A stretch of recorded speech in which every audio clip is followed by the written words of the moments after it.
and Dominique Wilkins. Hey, this is Sean Kemp. This is Gary Payton. Hey, this is Pau Gasol. NBA fans, what's up? This is Vince Carter here. Hey, what's up? This is Matt Barnes. If you're an old school NBA fan like I am, make sure you check out the Basketball Time Machine with my man Sean David. Hey folks, how's it going? Welcome back to the Basketball Time Machine. I'm your host, Sean David. Thanks for tuning in. I hope you're ready for your weekly dose of old school NBA basketball. Now, as you already know, recently the 75 best players of all time were selected, and I was super happy that Dennis Rodman was one of those guys. But there are some media guys who don't think that he deserves that spot. So in today's episode, I want to take a look at, did Dennis Rodman actually deserve to be one of the 75 best players of all time? But before we dive into that, I want to ask you guys for a small favor. Please subscribe to the channel and like the video if you enjoy the content. And I would say enough said, let's dive right into today's episode.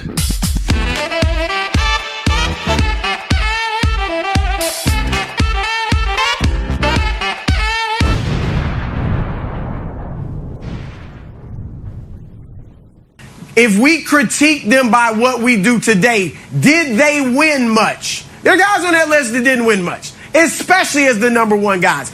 New guys, you mentioned a few. I'm going to mention one from the modern era that Dwight should definitely be on before. Dennis Rodman. Now, this piece that I just showed you is actually only one of many. There are many media guys who don't think that Dennis deserves that spot. And I gotta be honest, I was shocked. But now let's take a look at Dennis Rodman, the basketball player. Let's first start off with the thing that many people consider to be Dennis Rodman's biggest weakness, his offensive skill set. When Dennis Rodman entered the NBA, he became part of the Detroit Pistons, a team that had 5 players who could average between 15 and 20 points per game. Isiah Thomas, Joe Dumars, Bill Laimbeer, Adrian Dantley, and Vinnie the Microwave Johnson. So Dennis Rodman did not get as many touches as he would have gotten on another team. What many people seem to forget, though, is that Rodman averaged 12 points in a second season, and not only off rebounds. He had a soft touch from mid-range and also would run the breaks to finish with a dunk. In his first 10 years in the NBA, he would shoot 53% from the field and also would hit a three-pointer every once in a while. He was never in the position to be one of the first 3 scoring options on his team, but he also would not be a liability on offense, as many people believe.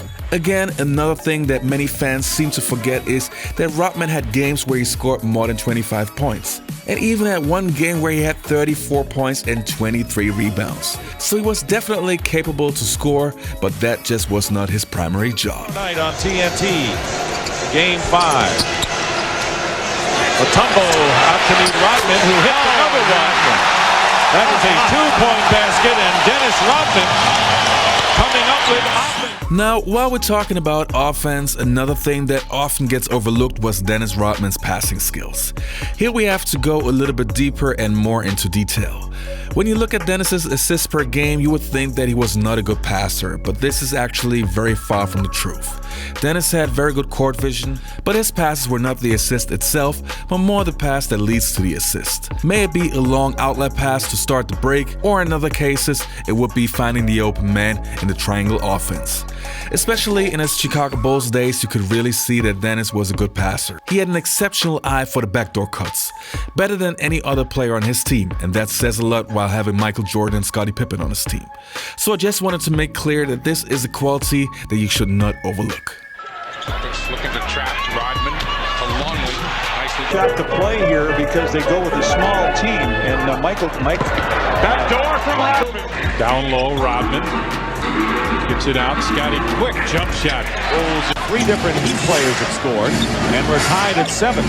Here is Jordan gets 3, and Michael around the basket. Michael Jordan, 14, came out to Rodman and Wesley go after it. Pippen. They really game stop. Scottie puts up a 3. Yep. Luke inside, great pass, good. Back himself. Dennis Rodman, that's 10 rebounds. Jordan, 3. So, from Dennis's so-called weakness to his strong points, obviously defense. I mentioned it countless times on my show, but here we go again. Dennis to me is a top 3 defender of all time. Not only his ability to guard position 1 to 5, and yes, you heard it right, position 1 to 5, but also the way how he always was able to slide his feet in front of the ball handler. He would always get down in the perfect defensive position and make your life miserable on the basketball court. I mean, how many guys do you know who could guard John Stockton one night and Shaquille O'Neal the next day? In this regards, Dennis Rodman was a unique talent. And please don't tell me that LeBron James could also guard position 1 to 5. In the 1990s, LeBron would not be able to guard a Shaquille O'Neal or a Patrick Ewing.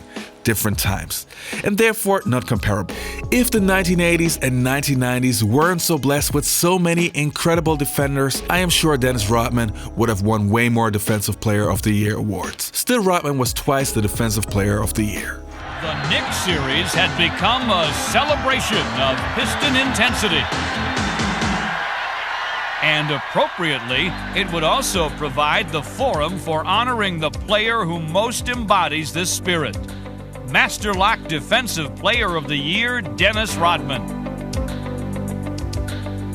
Dennis Rodman's big thing is, I don't need any help. Let me just handle them by myself. And that's the pride he has in defense. For Rodman, his dedication had been well worth it.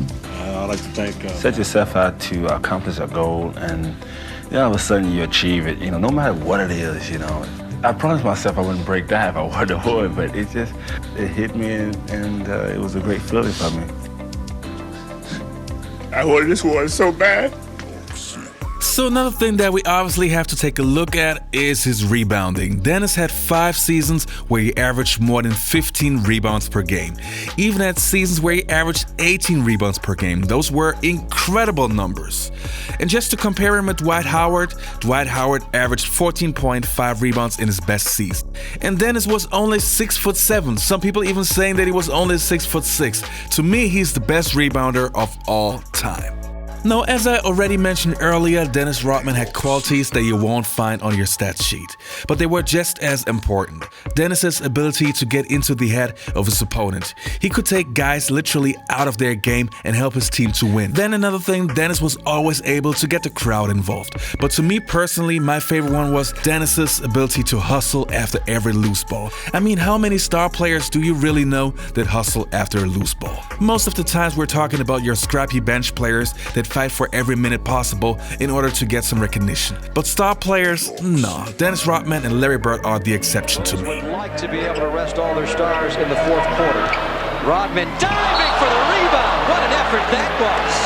Incredible effort by Rodman. Insane effort.